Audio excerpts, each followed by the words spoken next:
nagiging tama sa sistema ng Pinas. Ngayon ay aking lalabas ang makabaho ng ungas na madalas nakakabanas dahil kay dami ng dumaranas. Dumako sa nakalipas ungkating ng botohan, samut-saring propaganda para daw sa ating bayan. Tatayo sa harapan at sa lahat mananawagan na bawat isang pamilya may bigas na siyang laan. Basta't iboto nyo ito, hindi lang dyan nyo ang busog, pati ng nyong mga bulsa ay may sobre. Akong uhulog sa loob ay makikita sa labi ang siyang laman, at mababawi rin naman pag nahawakan ng kaban. Pero kung pag-iisipan ng lahat panandalian, at sa oras ng hangganan yan mahirap nang lapitan. Ang taong sa pilitang niluklok ikay iniwan, at dangal na iningatan mo'y kanilang nilapastangan. Walang hiya!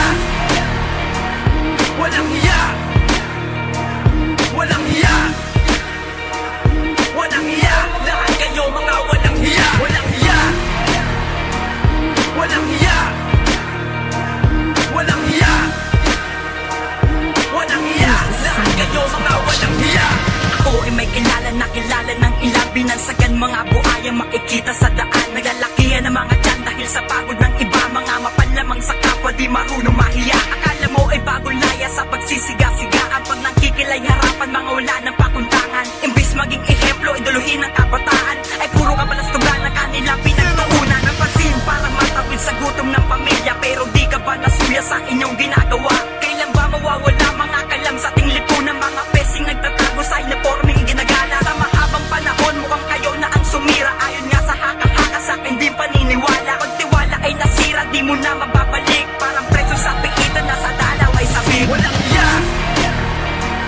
Walang hiya! Walang hiya! Walang hiya! Lahat kayo mga walang hiya! Walang hiya! Walang hiya! Walang hiya!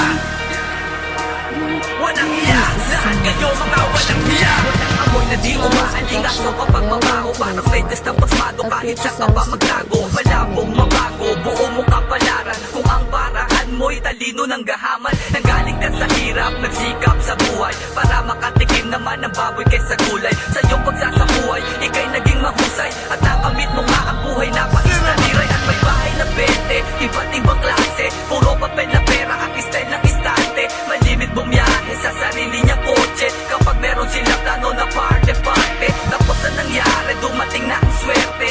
Di ka laging malas, ikay nahuli. Ngayon ikay magsabi sa harap ng publiko, pati ba katulong mo, ngipin ay puro giso. Walang hiya! Walang hiya!